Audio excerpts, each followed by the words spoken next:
I stood at my kitchen counter staring at the stack of overdue notices, and that familiar knot of dread tightened in my stomach, because this was exactly how things had fallen apart 3 years ago. My name is Ryan Northwood, and I had learned the hard way that small cracks in the everyday routine often meant something much bigger was breaking underneath. The mortgage company claimed I missed 2 payments. The pharmacy left 3 voicemails about my blood pressure medication that never arrived. My passport renewal, mailed 6 weeks ago with a check for $130, had vanished into thin air.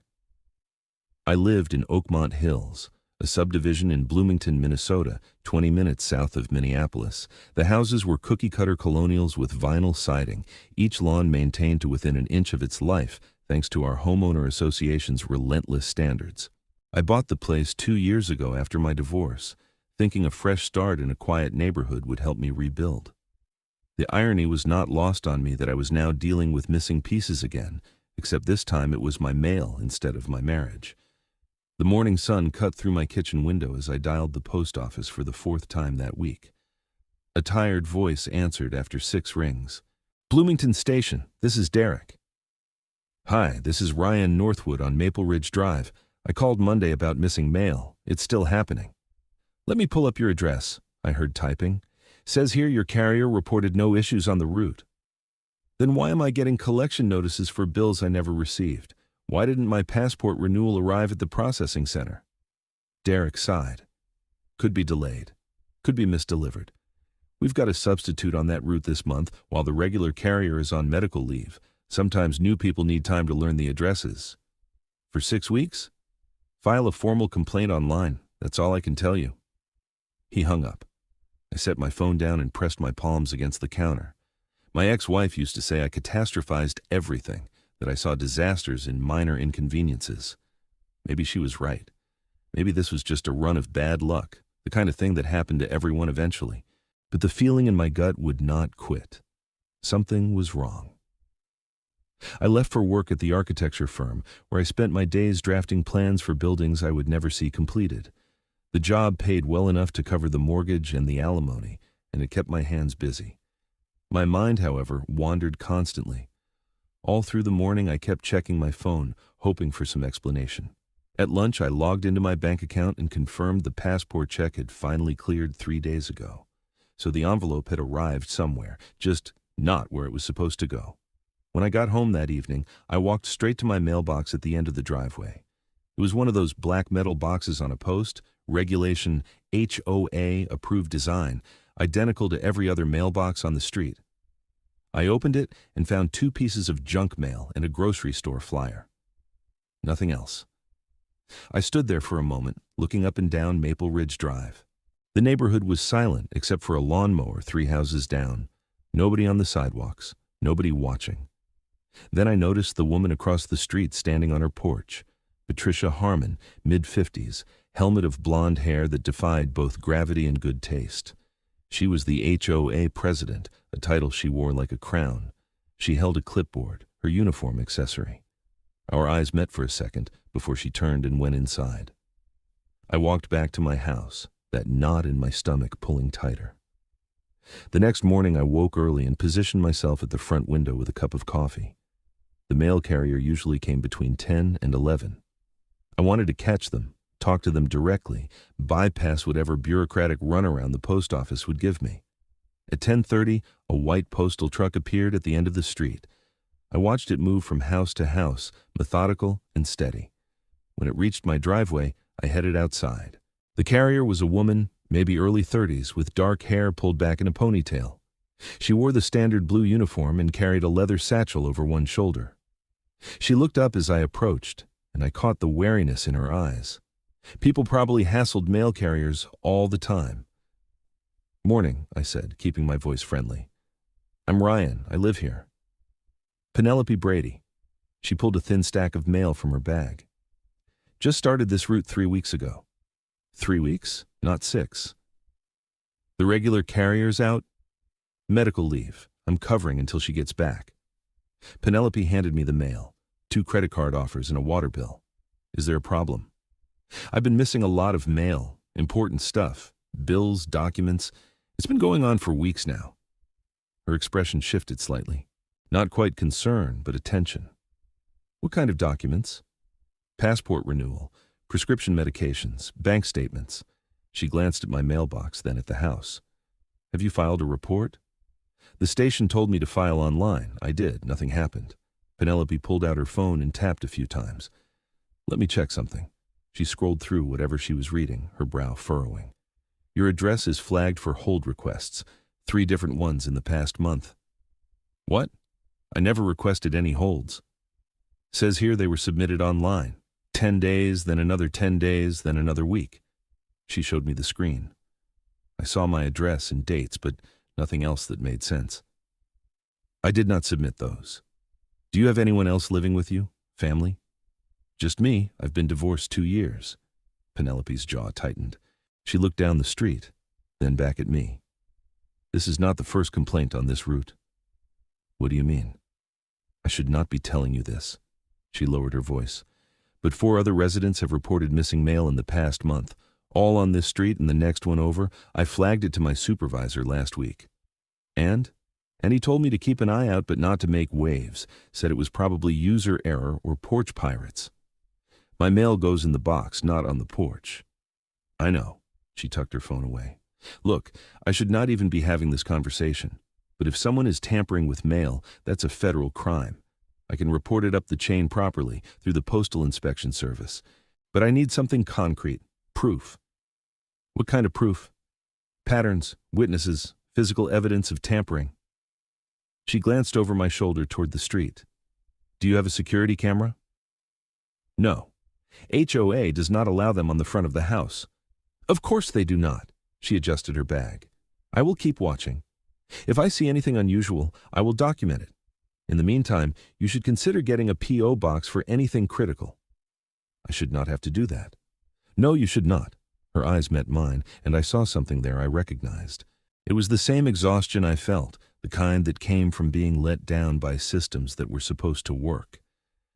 But until we figure out what is happening, it might be safer. I nodded. Thank you for telling me. Do not thank me yet. I might have just made things harder for both of us.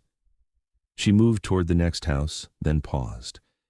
If you see anything strange, call the station and ask for me specifically. Penelope Brady.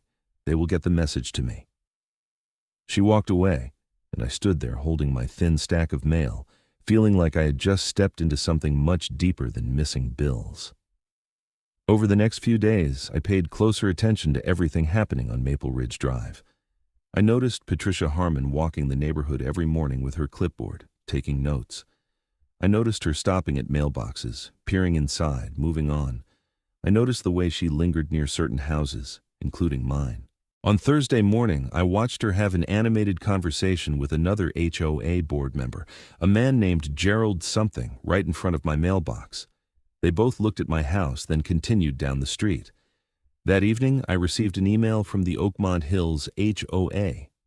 The subject line read, "Violation notice, immediate action required." I opened it with a sense of inevitability. Dear resident, it has come to our attention that your property is in violation of Article 7, Section 3 of the HOA covenants regarding lawn maintenance. Your grass exceeds the permitted height of 3 inches. You have 72 hours to remedy this violation or face a fine of $50 per day until compliance is achieved. Regards, Patricia Harmon, HOA President. I walked outside and looked at my lawn. The grass was maybe 3.5 inches tall, barely different from every other lawn on the street. This was not about grass. This was about something else. I mowed the lawn that night as the sun set, pushing my ancient mower back and forth in neat lines. My neighbor to the left, an older man named Frank, came over as I finished. Got one of those emails too, huh? He leaned on my fence. Grass violation. Same. Mine said my mailbox post needed repainting. It was painted 2 months ago. Frank shook his head. Patricia's been on a tear lately. Half the street has gotten violation notices in the past 3 weeks. Why? Who knows? HOA presidents get drunk on power. Happens all the time. He gestured toward his house. My son-in-law is a lawyer. Says we could fight it, but it would cost more than just paying the fines. That's how they get you. Has your mail been weird lately? Frank's expression changed. Funny you mention that. My wife's been missing her book club newsletters, and I never got my property tax statement. Had to request a duplicate from the county. When did that start? Maybe a month ago? Month and a half? He scratched his chin. You think they are connected? The violations in the mail? I do not know. Maybe. Well, if you figure it out, let me know. My wife is ready to move, and I do not blame her. Frank headed back toward his house, and I stood there in my freshly cut grass, pieces of a puzzle scattering in my mind. The next morning, Friday, I took a personal day from work. I wanted to watch the mail delivery, see what Penelope might find.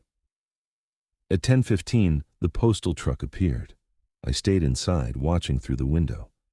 Penelope worked her way down the street, and I noticed she spent extra time at each mailbox, checking something I could not quite see. When she reached my house, she walked up the driveway instead of leaving the mail in the box. I opened the door before she knocked. You need to see this, she said quietly. I followed her to the mailbox. She opened it and pointed to the inside of the door.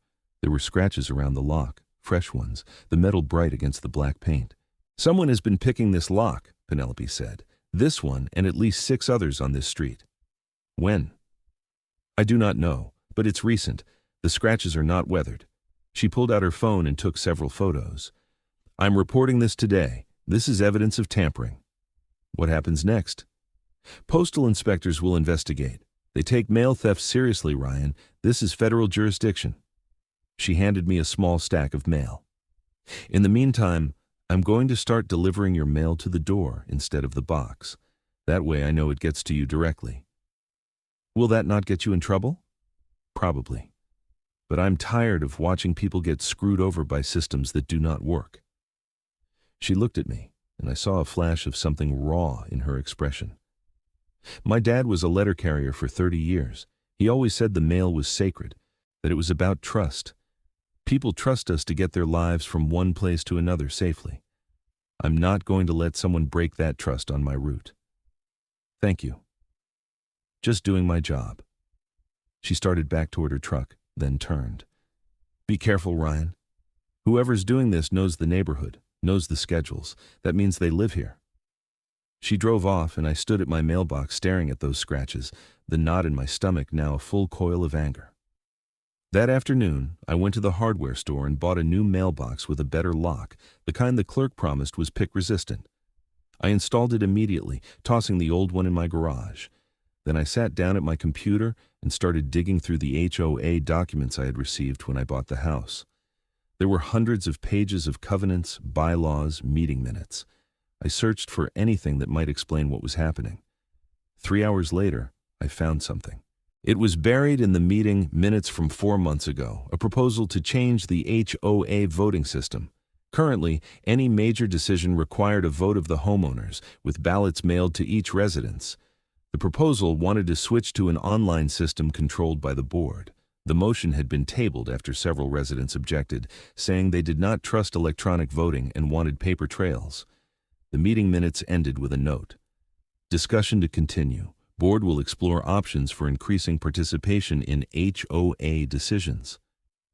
I sat back in my chair. If Patricia wanted to control the voting, controlling the mail would be one way to do it. She could intercept ballots, prevent people from voting, maybe even fill them out herself. But that seemed extreme even for an HOA president on a power trip. And it did not explain the missing medications or passport renewals, unless those were just collateral damage.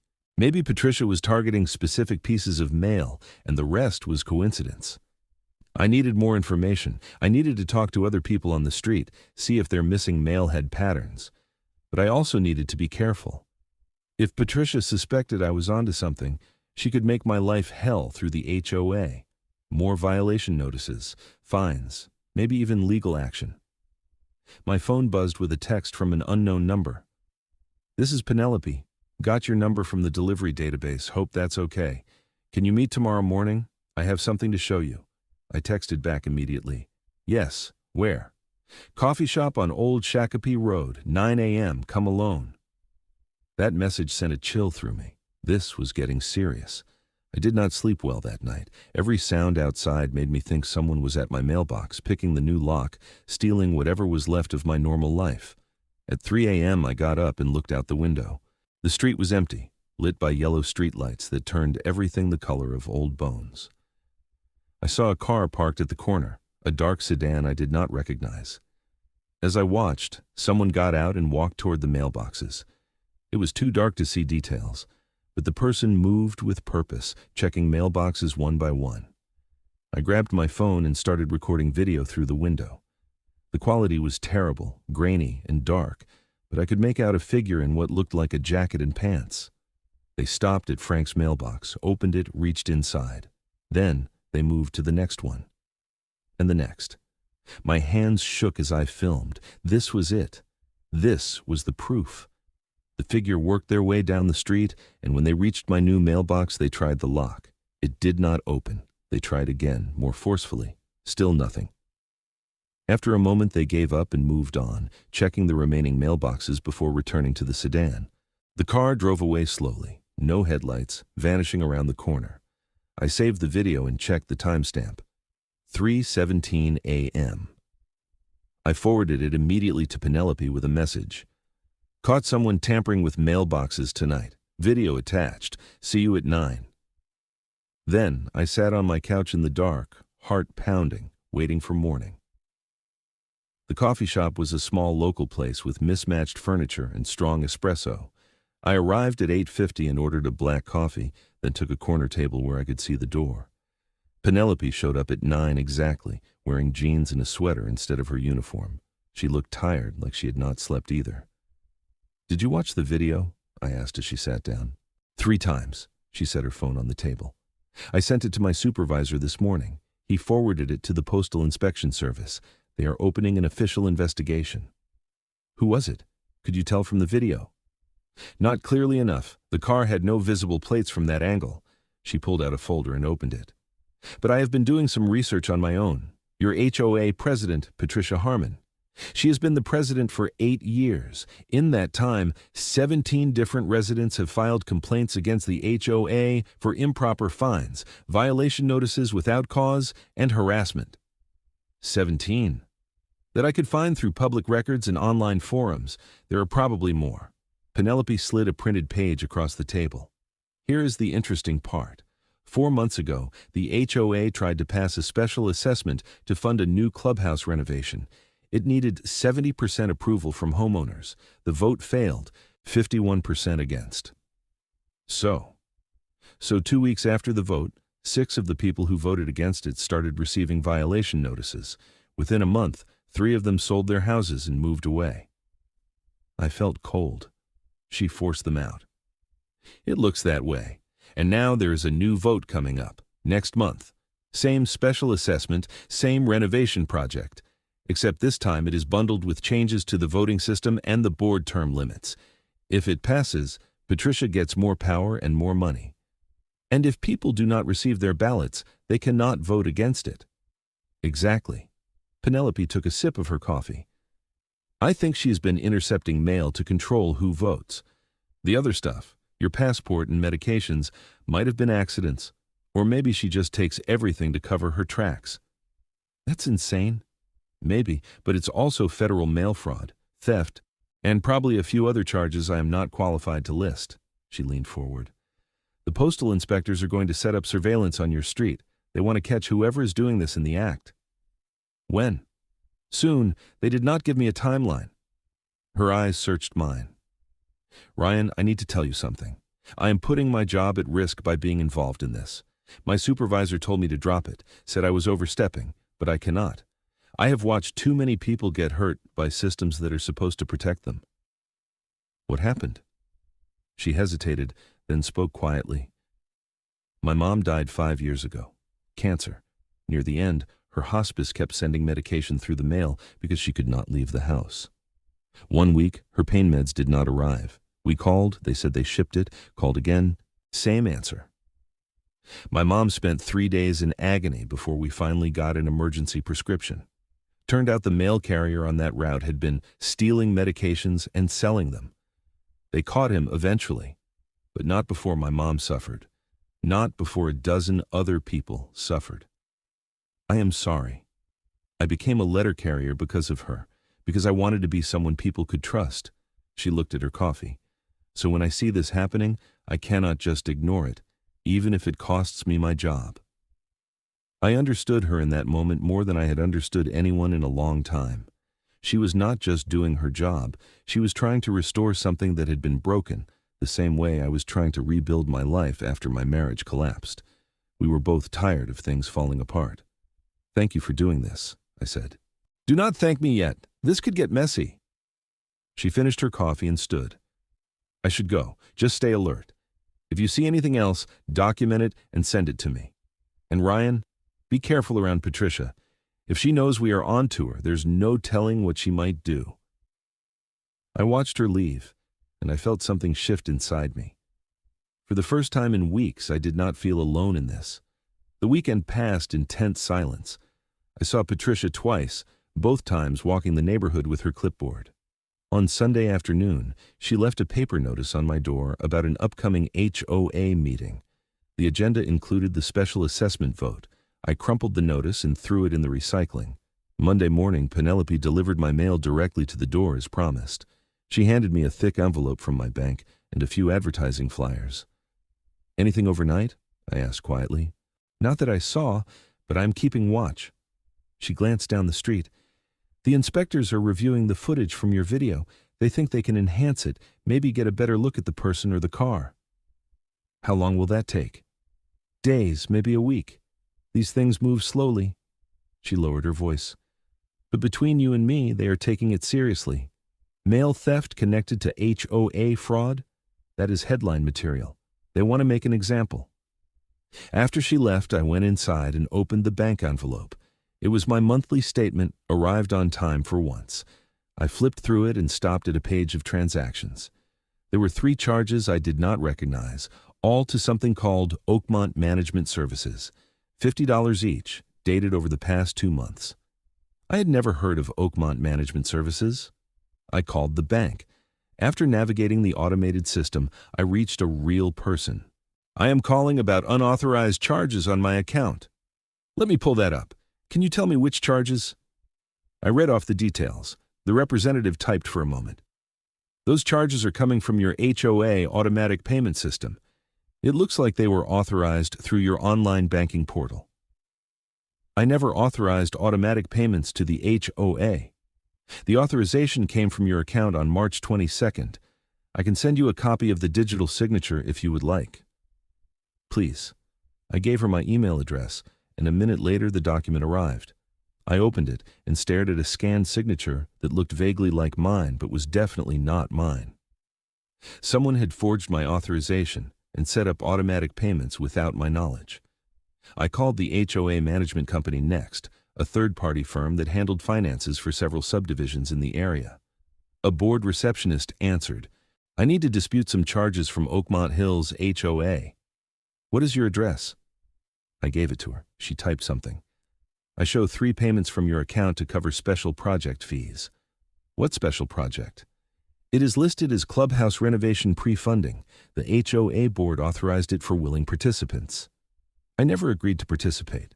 We have your authorization on file, signed and dated." "That's not my signature." "You will need to take that up with the HOA board directly. Our office just processes the payments they authorize." She gave me Patricia Harmon's contact information and hung up. I sat at my kitchen table, staring at the forged signature, and felt something crack inside me. This was not just about mail anymore. Patricia had somehow accessed my banking information and forged documents to steal money from my account. This was fraud on multiple levels, and I had no idea how deep it went. I forwarded everything to Penelope with a detailed email explaining what I had found. Then I called my bank back and started the process of disputing the charges and locking down my account. They promised to investigate, but said it could take weeks. They also recommended I file a police report for identity theft. So I did. I drove to the Bloomington Police Department and spent an hour talking to an officer who took my statement and copies of the forged documents.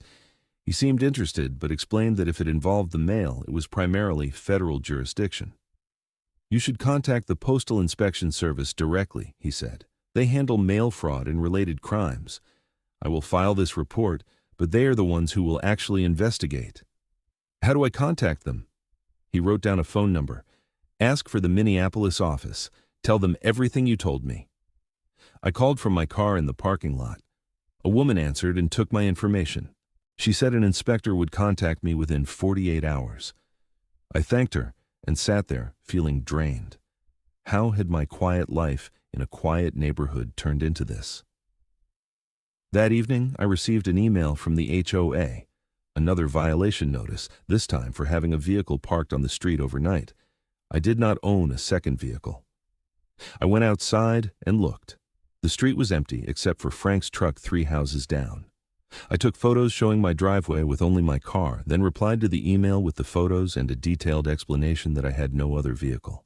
I also mentioned that I would be disputing the special project charges and that I had filed a police report for identity theft. I expected a response. What I got was silence. Tuesday morning, Penelope looked worried when she delivered my mail. I heard from the inspectors, she said quietly. They enhanced your video. They could not identify the person, but they got a partial plate number on the car. They ran it through the system. And it is registered to Patricia Harmon. The words hit me like cold water.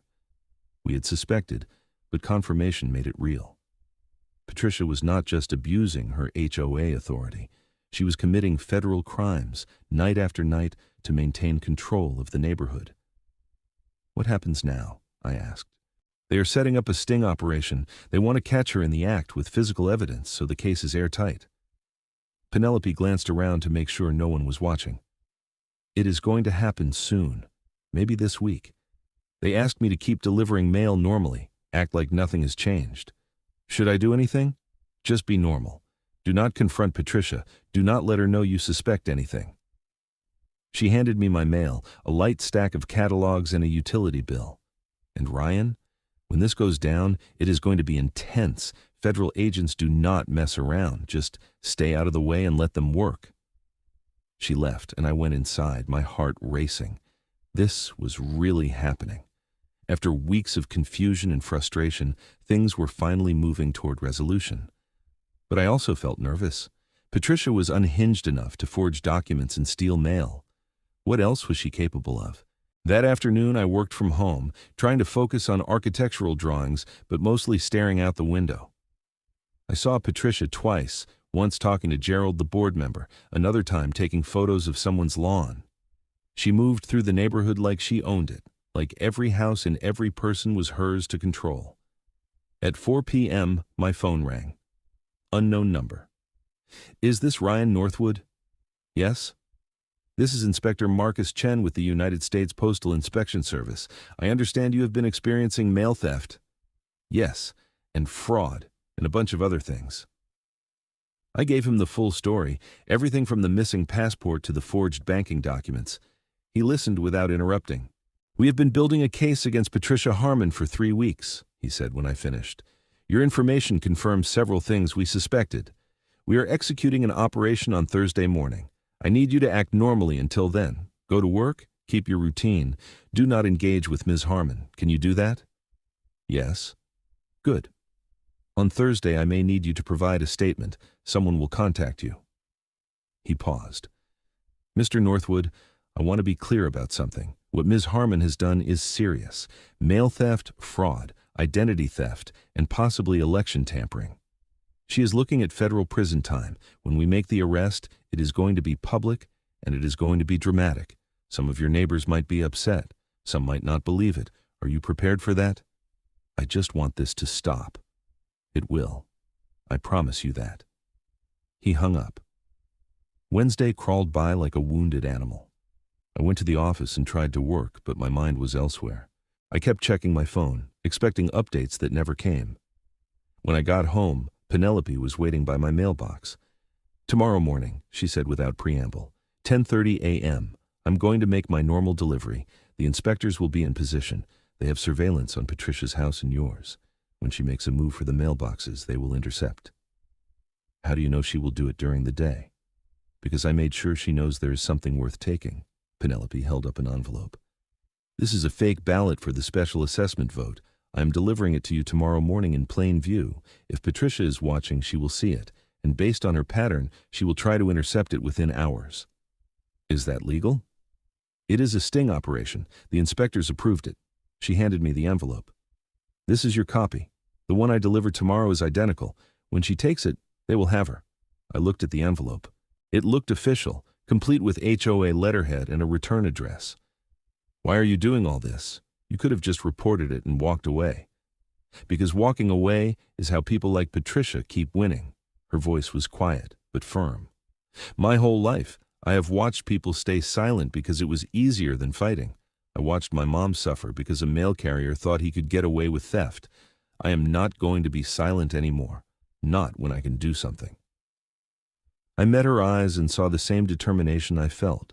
We were both done being passive victims of broken systems. Thank you, I said. Thank me when she's in handcuffs. Penelope got back in her truck and drove off. That night, I barely slept. I kept running scenarios through my head, imagining what could go wrong. What if Patricia did not take the bait? What if she saw the surveillance? What if she had an alibi? But mostly I thought about Penelope, about the risk she was taking, and about the strange way we had been brought together by this mess. She was methodical and kind, exactly the kind of person I needed in my life after years of chaos. I wondered if she felt the same way about me, or if I was just another resident on her route. Thursday morning arrived cold and clear. October in Minnesota meant the trees were showing orange and gold, the air crisp with the promise of winter. I made coffee and stood at my window, watching the street. A few neighbors left for work. Frank walked his dog. Everything looked normal. At 10:15, the postal truck appeared at the end of Maple Ridge Drive. My heart rate spiked. I saw two other vehicles parked on the street that I did not recognize, a gray SUV and a dark blue sedan. The surveillance teams, I assumed. They looked like ordinary cars with ordinary people inside, but I knew they were watching. Penelope worked her way down the street with her usual methodical pace. When she reached my mailbox, she pulled out the fake ballot envelope and made a show of placing it inside, closing the door carefully. Then she walked to my front door and knocked. I opened it. "Delivered," she said loudly enough for anyone watching to hear. Then, quieter, "They are in position. Now we wait." How long? However long it takes. Could be minutes, could be hours. Patricia usually moves fast when she sees something she wants. Penelope went back to her truck and continued down the street. I stayed inside, watching from the window. The minutes stretched. 15, 20, 30. At 11:05, Patricia Harmon came out of her house carrying a small bag. She walked down her driveway and onto the sidewalk, heading in the direction of my house. My pulse pounded in my ears. She moved casually, like she was just taking a morning stroll, but her eyes scanned the mailboxes as she passed them. She reached my mailbox and paused, looked around. The street was empty. She reached into her bag and pulled out something small and metallic. A lockpick. She inserted it into my mailbox lock and worked it for a few seconds. The lock clicked open. And that was when everything happened at once. The gray SUV's doors flew open, and 3 people in windbreakers marked Postal Inspector jumped out. The blue sedan disgorged 2 more. They converged on Patricia from both directions, moving fast and coordinated. "Federal agents! Step away from the mailbox!" Patricia spun around, eyes wide, the lockpick still in her hand. For a second, she looked like she might run. Then she saw the 5 inspectors surrounding her, hands on their weapons, and she froze. "Patricia Harmon, you are under arrest for theft of mail matter by officer or employee, mail fraud, and tampering with United States mail." Inspector Chen, a tall Asian man in his 40s, stepped forward with handcuffs. "You have the right to remain silent." He read her the Miranda rights while another inspector carefully removed the lockpick from her hand and bagged it as evidence. A third inspector opened my mailbox with a key and removed the fake ballot, also bagging it. Patricia said nothing. Her face had gone pale, her mouth opening and closing like she wanted to speak but could not find words. They cuffed her and walked her to the SUV. Neighbors started emerging from their houses, drawn by the commotion. Frank came over to stand next to me, his jaw hanging open. "Is that Patricia?" he asked. "Yeah." "What did she do?" "Stole our mail. forged documents, committed fraud. I watched them put Patricia in the back of the SUV. Federal crimes. Holy hell. More inspectors were arriving now, official vehicles blocking the street. They went into Patricia's house with a search warrant, hauling out boxes of documents and bags of mail. I saw envelopes with my name, Frank's name, a dozen other neighbors, evidence of weeks or maybe months of theft, all carefully hoarded in her house. Penelope appeared next to me, still in her uniform. They got her. I saw. The inspectors want statements from both of us. Are you okay to talk now? Yeah. We spent the next 2 hours at Patricia's house, now a crime scene, giving detailed statements to Inspector Chen and his team. They recorded everything, took copies of all my documents, and promised to return the stolen mail once they had processed it as evidence. Other neighbors gave statements too, people I barely knew, all with stories of missing mail and HOA harassment. By early afternoon, the inspectors finished their initial sweep and left, taking Patricia with them. The street slowly returned to normal, though clusters of neighbors stood talking in hushed voices. I saw Gerald, the board member, looking shell-shocked, probably realizing the HOA was about to implode.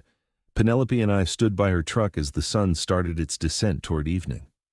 What happens to her now? I asked. Federal arraignment, probably tomorrow. Then it depends on how much they found in her house. Penelope leaned against the truck. Mail theft alone can get you 5 years per offense. Fraud adds more. If they prove she was tampering with HOA ballots, that is election fraud. She is looking at serious prison time. Good. Yeah. She looked tired but relieved. I need to finish my route. But Ryan, I am glad this worked out. I'm glad you are okay. I could not have done this without you. You would have figured it out eventually. Maybe, but you made it happen faster. You risked your job. I hesitated, then said what I'd been thinking all day. Can I buy you dinner sometime? As a thank you?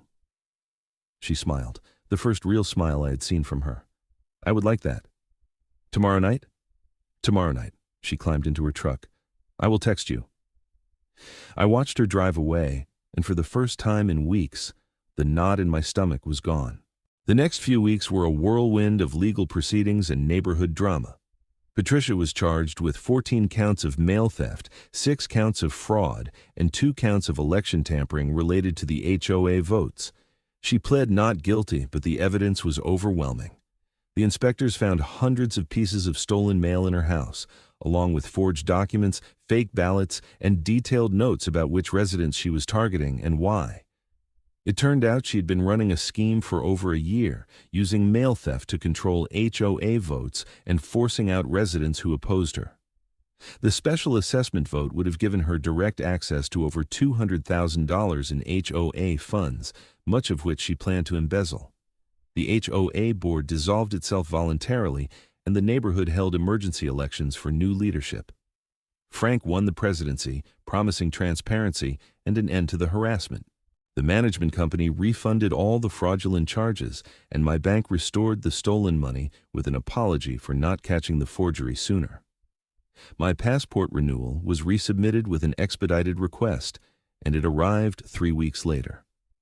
My prescription medications were switched to a pharmacy delivery service. Life slowly returned to normal, or at least a new version of normal. Penelope and I had dinner that Friday night at a small Italian place near her apartment. We talked for hours, not about mail or HOAs or federal crimes, but about our lives. She told me about growing up in St. Paul, about her father who had been a letter carrier, and her mother who loved gardening. I told her about my divorce, about the architecture career that felt increasingly hollow, about wanting to build something real instead of just drawing plans for other people's buildings. We found common ground in unexpected places. We had both been let down by people we trusted, both spent years rebuilding ourselves, both wanted something solid and true in a world that felt increasingly unstable. The dinner stretched into drinks, then a walk along the river, then standing outside her apartment building at midnight, neither of us wanting to say goodnight. I should not have gotten involved the way I did, she said quietly. It was against protocol. I could have been fired. But you did it anyway. Because it was the right thing to do, because you needed help and I could give it. She looked at me. My whole life, people have told me to stay in my lane, not make waves, just do my job and go home. But that is how bad people win. That is how systems stay broken. You are not wrong. I know I am not wrong, but it is still scary standing up like that. Her breath misted in the cold air. I'm glad I did it, though. I'm glad I met you. I'm glad, too. We stood there in the comfortable silence of people who understand each other. Then she kissed me, gentle and tentative, and I kissed her back. It was not dramatic or earth-shattering. It was just two people who had fought through something hard and come out the other side, finding each other in the wreckage. Over the next month, we saw each other regularly. Dinners, movies, long conversations over coffee. She finished her stint covering the route and went back to her regular one in a different neighborhood, but we stayed in touch every day. I found myself looking forward to her texts, to the sound of her laugh, to the way she saw the world with clear eyes and an unshakable sense of right and wrong. Patricia Harmon went to trial in December. The federal prosecutor laid out the evidence methodically, piece by piece, building an overwhelming case. The jury deliberated for 4 hours and found her guilty on all counts.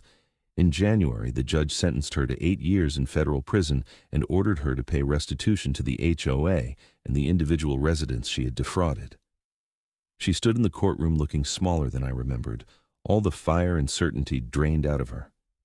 I attended the sentencing with Penelope and Frank. Afterward, we went to lunch at a diner and toasted with coffee cups. Justice served, Frank said. Justice served, Penelope agreed. I thought about the weeks of confusion and fear, the feeling of being gaslit by someone in authority, the relief when the truth finally came out. Patricia had built her power on controlling information, on making people doubt their own experiences. She had exploited the trust we placed in systems like the mail and the HOA, systems that were supposed to serve us, and she had gotten away with it for a long time because people were afraid to speak up. But Penelope had spoken up. She had risked her job and her reputation because she believed people deserved better. And in doing so, she had shown me that trust was not about blind faith in systems. It was about finding people who would stand with you when things went wrong. February brought snow and cold, the kind of Minnesota winter that made you question your life choices. Penelope and I spent a Saturday afternoon at my house, drinking hot chocolate and watching the snow fall. We had been together for 3 months now, and it felt both new and comfortable, like something that had always been meant to happen. I have been thinking, she said, curled up next to me on the couch, about trust. What about it? About how hard it is to rebuild once it is broken. After my mom died, I did not trust anyone for years. I thought if I just did everything myself, if I stayed in control, I would not get hurt again. She looked at her mug. But that's not really living. That is just surviving. I know what you mean. After my divorce, I thought moving here would be a fresh start. New house, new neighborhood, clean slate. But you cannot outrun your problems. They follow you. So what do? She asked. We try anyway. We find people worth trusting, and we take the risk. I put my arm around her. We do not let the bad experiences make us bitter. She leaned into me. That is easier said than done. Most good things are. We sat there watching the snow, and I thought about all the small moments that had brought us to this point. The missing mail, the scratched lock, the 3 a.m. video, the fake ballot. Each one a piece of a puzzle that only made sense in retrospect. Life was like that, I realized. You could not see the pattern while you were living it. You just had to keep moving forward and trust that eventually things would come together. In March, the HOA used the restitution money to hire a professional management company and rewrite all the covenants, stripping away the petty rules and power grabs that Patricia had implemented. The neighborhood felt lighter, like a weight had been lifted. People talked to each other again. Block parties were planned. The sense of fear and surveillance faded. Penelope's supervisor officially commended her for her role in the investigation, and the Postal Service used the case as a training example for other carriers about how to properly report suspicious activity. She got a small raise and a formal apology for the way she had been told to drop the investigation initially. It was not much, but it felt like validation. As for me, I started taking on freelance architecture projects, designing small residential additions and renovations. It felt good to create things that people would actually use, to see my work become real instead of just staying on paper. One of my first clients was Frank, who wanted to add a sunroom to his house. We spent weeks planning it, and when it was finished, he threw a party to show it off. Penelope came with me, and we stood in the new room watching the sunset through the windows. "You built this," she said. "Yeah, it is beautiful." "Thanks." I squeezed her hand. "I could not have done any of this without you. You would have figured it out. Maybe, but it would have taken longer, and it would have been lonelier." I turned to face her. "You showed me that asking for help is not weakness, that trusting people is not naive. You showed me what it looks like when someone actually follows through." She kissed me there in Frank's new sunroom, surrounded by neighbors and friends, and I felt something settle into place inside me. This was what rebuilding looked like. Not grand gestures or dramatic moments, but small acts of courage and trust, repeated over and over until they became a foundation. April brought warmer weather and the first green shoots in the lawns. Penelope and I started planning a weekend trip to Duluth, up on the north shore of Lake Superior. Neither of us had taken a real vacation in years, and we figured it was time. We picked a weekend in May, booked a small bed and breakfast, and promised ourselves we would not talk about work or mail or HOAs for the entire trip. But first, there was one last piece of business to handle. The Postal Inspection Service called me in mid-April to let me know they had recovered all the stolen mail from Patricia's house and processed it as evidence. They were ready to return what belonged to me. I drove to the federal building in Minneapolis and met with Inspector Chen. He handed me a box filled with envelopes. "Everything we found with your name on it. Sorry it took so long to release." I opened the box and saw months of my life scattered inside. Bank statements, credit card offers, medical bills, personal letters from my brother in Colorado, a birthday card from my aunt, all stolen, all held hostage by someone who thought she had the right to control other people's lives. "Thank you for catching her," I said. "Thank you for speaking up. A lot of people do not." Chen walked me to the elevator. "If you ever need anything, you have my contact information." I took the box home and spent the evening sorting through it, throwing away what was no longer relevant, filing what needed to be kept. It was strange, looking at these artifacts of a time when I felt powerless and confused. Now they just seemed like paper. The fear they had carried was gone.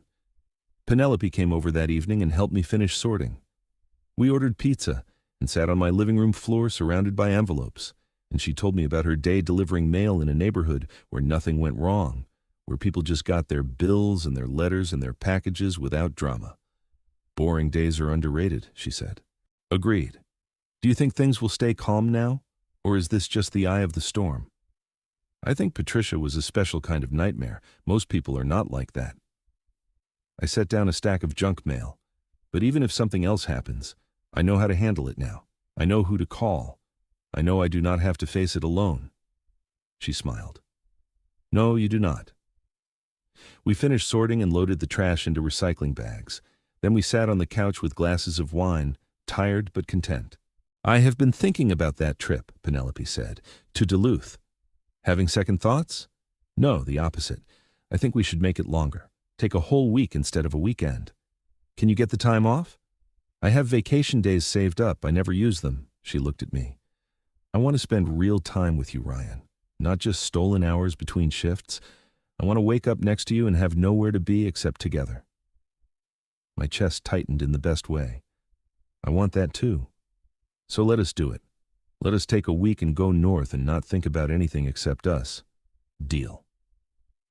We booked the extended trip that night, a cabin on the shore with a view of the lake and hiking trails nearby. It felt like a promise, like we were building something that would last beyond the crisis that brought us together. May arrived with sunshine and the smell of lilacs. The neighborhood threw a spring festival in the park at the center of the subdivision, the first one in years, according to Frank. There were grills and folding tables, kids playing soccer, adults standing around talking. The new HOA board had organized it as a peace offering, a way to show that things were different now. I went with Penelope, and we spent the afternoon eating hamburgers and meeting neighbors I had only seen in passing. People thanked me for exposing Patricia, though I redirected the credit to Penelope. She deflected it back to the postal inspectors. Everyone was too humble, and it made me smile. As the sun set and the crowd thinned, Penelope and I walked around the park. Spring in Minnesota was brief but glorious, everything green and alive after the long winter. I thought about how much had changed in 6 months, how a simple problem like missing mail had unraveled into something much bigger and then resolved into something better.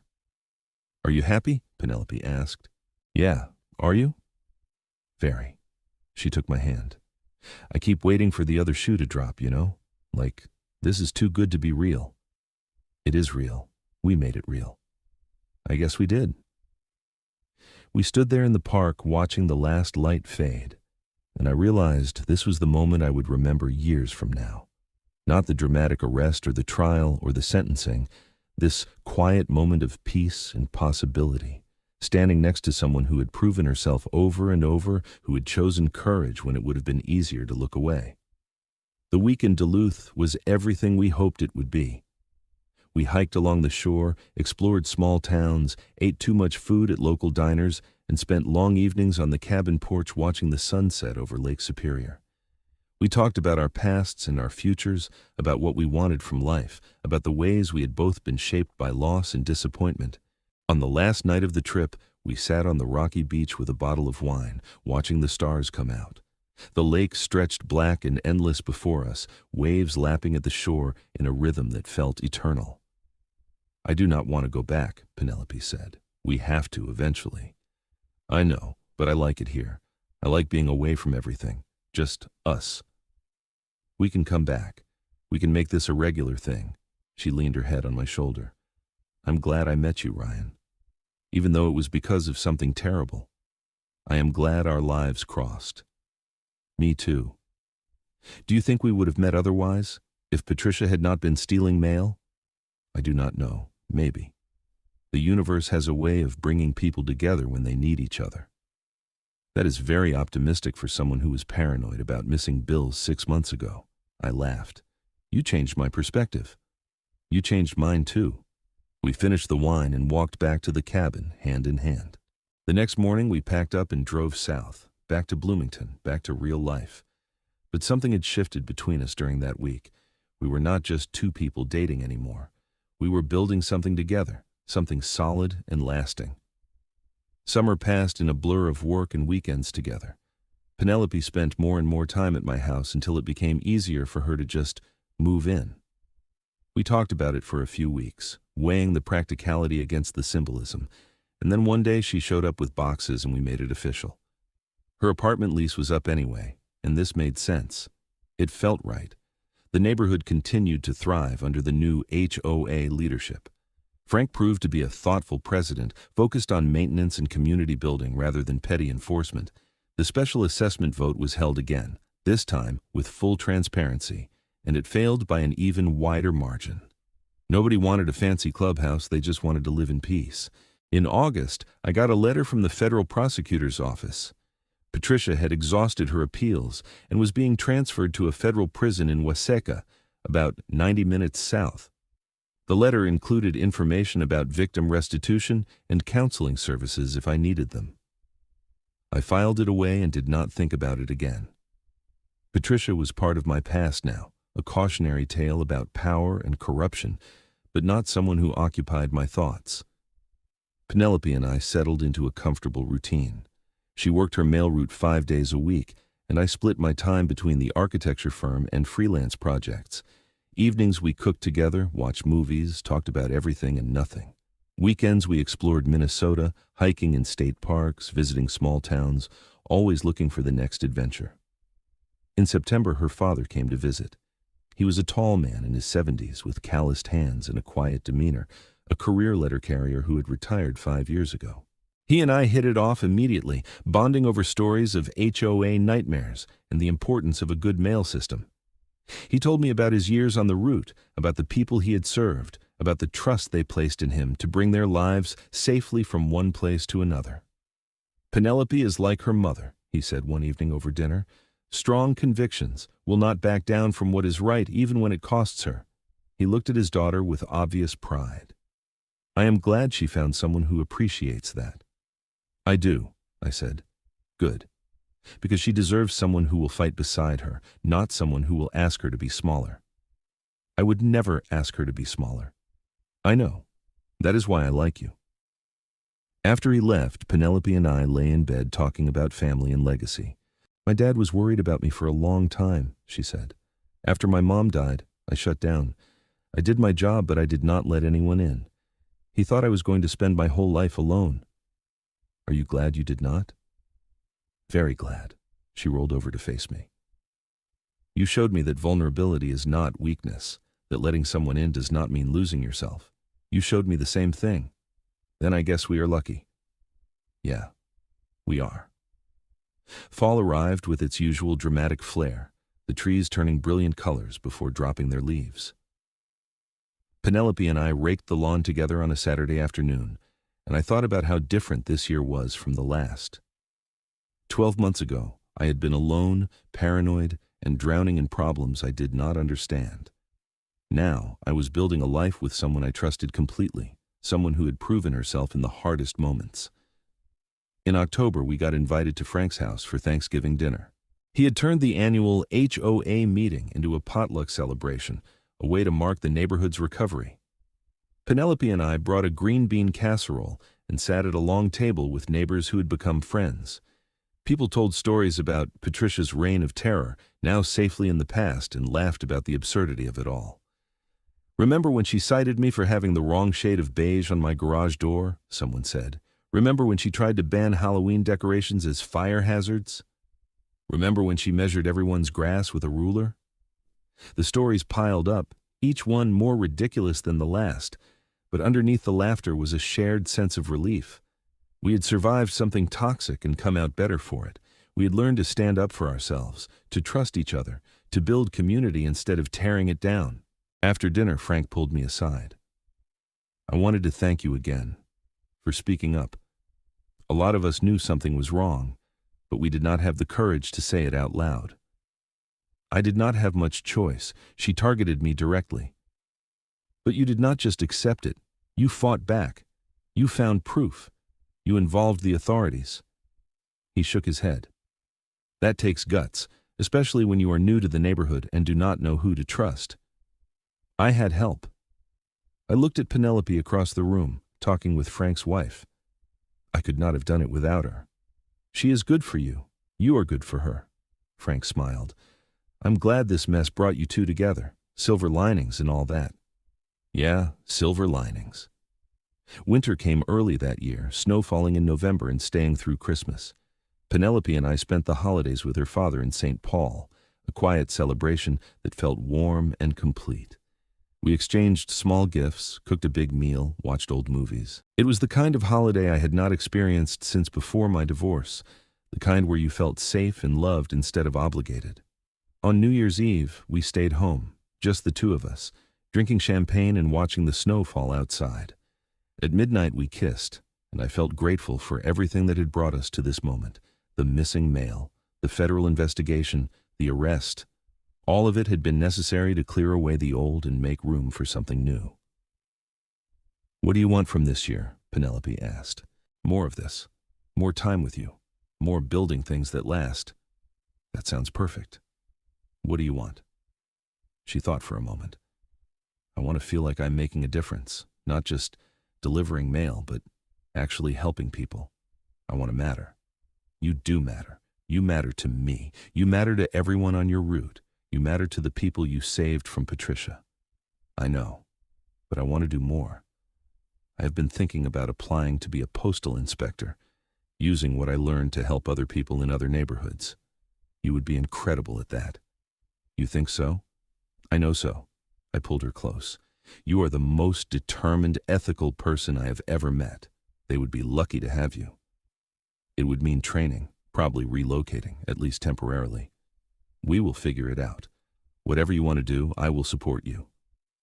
She kissed me, and we stood there in my living room, now our living room, watching the snow and planning futures. January brought applications and interviews for Penelope. The Postal Inspection Service was interested, impressed by her role in the Harmon case. They flew her to Washington, D.C. for a final interview, and she came back cautiously optimistic. In February, they offered her a position in the training program, starting in April. She accepted. We had 2 months to prepare. Penelope would be in training for 6 months, based in Virginia, and then assigned to a field office somewhere in the Midwest.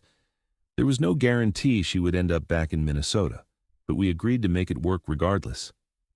Long distance was not ideal, but it was manageable. We had built something strong enough to survive separation. In March, we threw ourselves a going-away party, inviting neighbors and friends to celebrate her new career. Frank gave a speech about courage and community. Penelope's father cried a little, proud and sad at the same time. I stood next to her feeling a complicated mix of emotions, happy for her success and scared of what the distance would mean for us. The night before she left, we sat in our living room surrounded by packed boxes.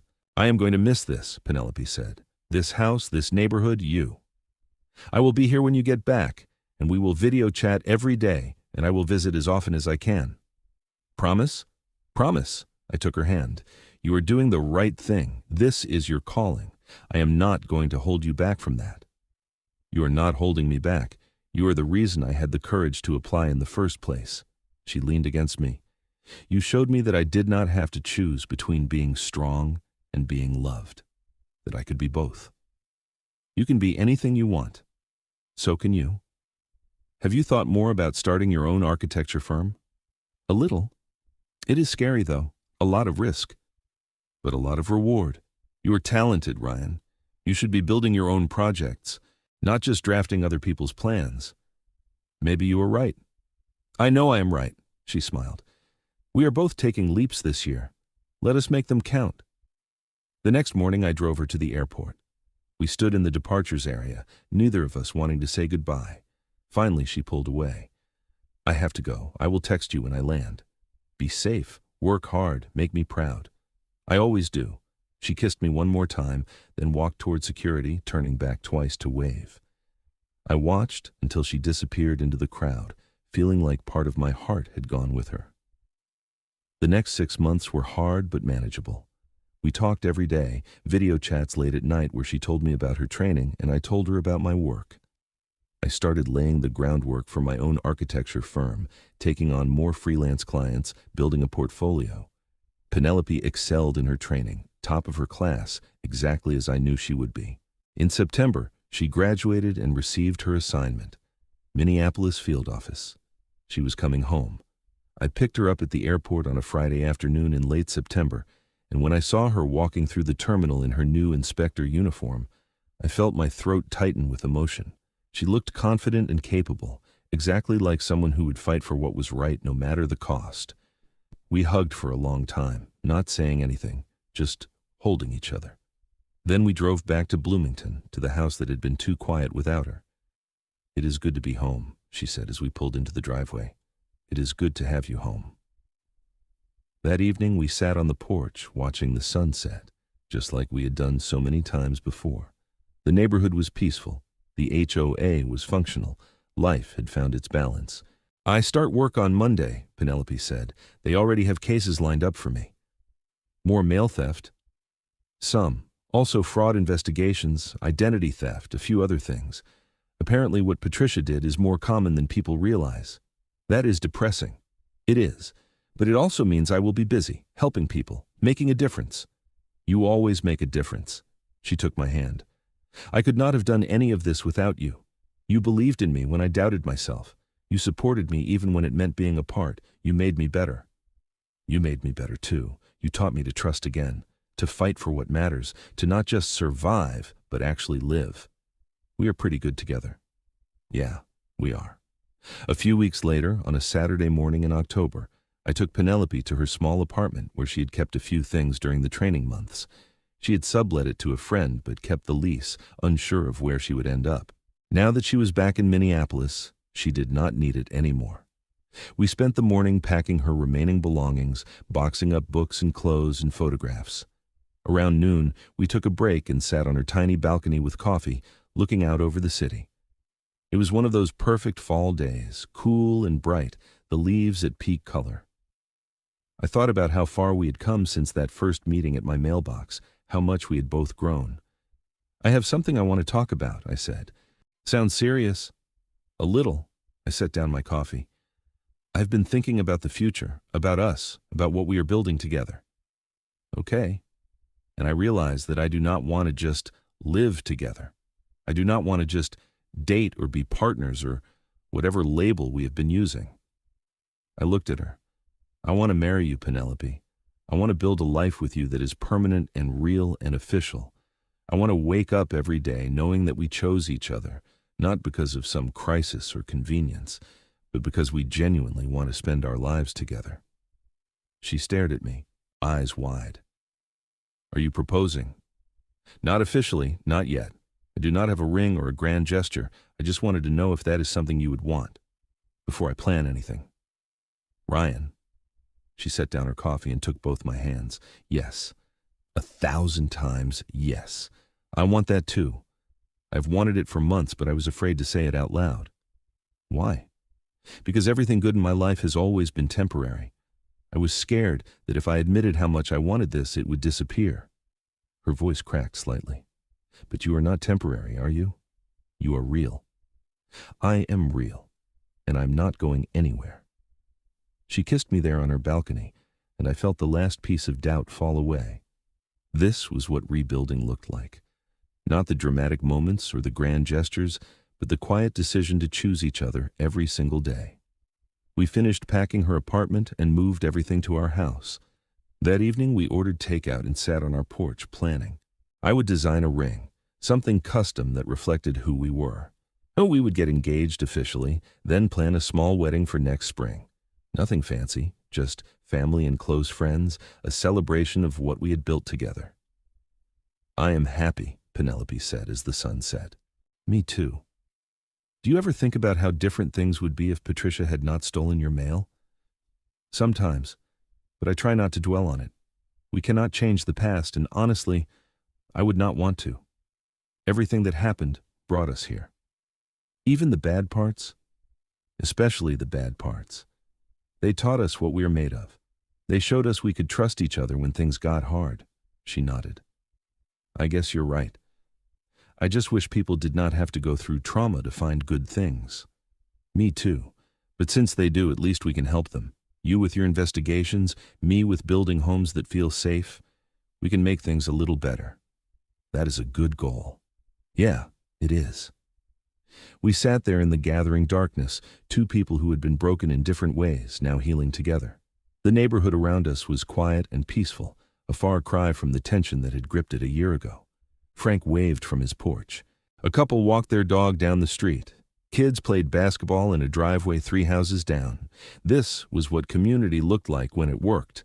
People trusting each other, looking out for each other, building something together instead of tearing it apart. I thought about Patricia sometimes, locked away in federal prison, probably bitter and unrepentant. I did not hate her. Mostly I felt sad that she had wasted so much energy on control and power instead of connection and community. She could have been a force for good as HOA president. Instead, she became a cautionary tale. But her failure had created space for something better. Frank's leadership, the rewritten covenants, the neighborhood events, and most importantly, my relationship with Penelope, forged in crisis and strengthened through trust. 3 months later, in January, I proposed officially. I designed the ring myself, a simple band with a small diamond, elegant and understated, just like her. I took her to the cabin in Duluth, where we had spent that first perfect week together. And on a cold night with snow falling outside, I got down on one knee and asked her to marry me. She said yes without hesitation, tears streaming down her face. We spent the weekend celebrating, just the two of us, before returning home to share the news with family and friends. The wedding was planned for May, exactly 2 years after Patricia's arrest. We chose a small venue near Lake Harriet in Minneapolis, invited 50 people, and kept everything simple and meaningful. Penelope's father walked her down the aisle. Frank gave a reading about community and trust. My brother came from Colorado to be my best man. When we exchanged vows, I looked at Penelope and saw everything we had overcome to get here. The missing mail, the fear, the investigation, the 6 months apart. All of it had been necessary to prove what we already knew, that we could depend on each other no matter what. I promise to trust you, to support you, to stand beside you through every challenge, I said. I promise to never make you smaller, to always celebrate your strength, to build a life with you that honors both of us. I promise to choose you every day, to fight for what we are building, to never let fear keep me from loving you fully, Penelope said. I promise to be your partner in every sense, to share the work and the joy, to make a home with you that feels safe and real. We kissed as husband and wife, and our friends and family cheered. It was not a fairy tale ending. It was better than that. It was a real beginning, built on shared values and proven trust.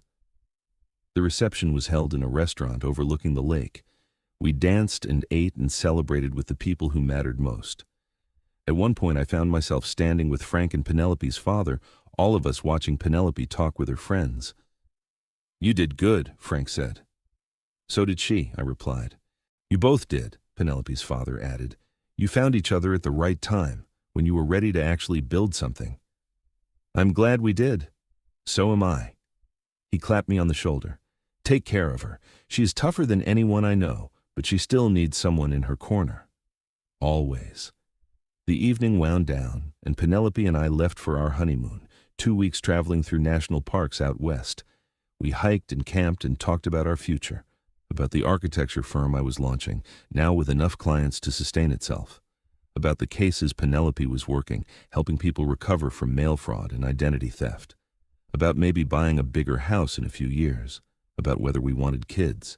I think I do," Penelope said one night as we sat by a campfire in Yellowstone. "Want kids, I mean, eventually." "Me too." "Really? You never mentioned it before." "I did not know if it was something you wanted. My ex did not, and that was part of why we split up. I did not want to pressure you." "You are not pressuring me. I am saying I want it, not right away, but someday. A family, roots, something permanent. Then let us do it. When the time is right." "When the time is right," she agreed. We got home from the honeymoon and settled into married life. It was not dramatically different from before, but there was a new depth to it, a sense of permanence that felt grounding. We were building something that would last brick by brick, day by day. In June, I officially opened my architecture firm, renting a small office space and hiring an assistant. The work picked up quickly, word of mouth spreading about the custom residential designs I was creating. Each project felt meaningful, helping families build homes that reflected who they were. It was satisfying in a way my corporate work had never been. Penelope thrived as a postal inspector. She closed case after case, recovering stolen mail and bringing criminals to justice. She became known in the office as someone who would not quit, who would follow every lead until she found the truth. It was exactly the career she was meant for. We spent evenings comparing notes about our days, finding unexpected parallels between architecture and investigation. Both required attention to detail. Both involved building something new from scattered pieces. Both depended on trust, either from clients or from the public. "We are good at what we do," Penelope said one night over dinner. "Yeah, we are. I think it is because we understand what it feels like when systems fail, when people let you down. So we work extra hard to make sure we do not do that to others." "Probably." I refilled her wine glass. "But I also think we just genuinely care. Not everyone does, but we do." "That is true," she raised her glass. "To caring and to making a difference." To making a difference. We clinked glasses and drank, two people who had found their purpose through pain and come out stronger on the other side. Years passed in the comfortable rhythm of a life well lived. My firm grew. Penelope advanced to senior inspector. We bought a bigger house in a different neighborhood, this one with a functional HOA that actually served its residents. We talked about kids more seriously, weighing timing and readiness. In the spring of our 3rd anniversary, Penelope came home with news. She was pregnant. We had been trying for a few months, hopeful but not desperate, and now it was real. We would be parents by the end of the year. The pregnancy was smooth, and in December our daughter was born. We named her Zoe after Penelope's mother. She had dark hair and curious eyes, and from the moment I held her, I felt something shift inside me. This was what mattered. Not the past traumas or the present successes, but this tiny person who represented the future. Penelope and I took turns with night feedings and diaper changes, both of us exhausted but happy. We had built a life solid enough to support a family, and now we were living it. "Do you ever think about how different things could have been?" Penelope asked one night as we watched Zoe sleep. "Sometimes, but mostly I just feel grateful." "For what?" "For you, for this, for the fact that something as terrible as mail theft led to something as good as our family." "That is a weird silver lining." "Yeah, but I will take it." She leaned against me, and we sat there in the nursery. Two people who had been tested and proven, now raising a daughter who would never know that fear. We would make sure of it. We would build a world for her that was safe and just, where systems worked and people could be trusted. It was a big goal, maybe impossible. But we had already done impossible things. We had exposed corruption, survived separation, built careers and a marriage, and now a family. We had proven that trust was not naive, that standing up mattered, that good people could win. So we would keep going, keep building, keep fighting for what was right. Because that was who we were. That was what we had learned from missing mail and federal agents and a HOA president who thought she was above the law. We were survivors. We were builders. We were people who refused to let broken systems stay broken. And together, we were unstoppable. The end of this story was not dramatic. There was no final confrontation, no last-minute twist, just a quiet house in Minnesota, a sleeping baby, and two people who had found each other in the wreckage and built something beautiful. That was enough. That was everything. That was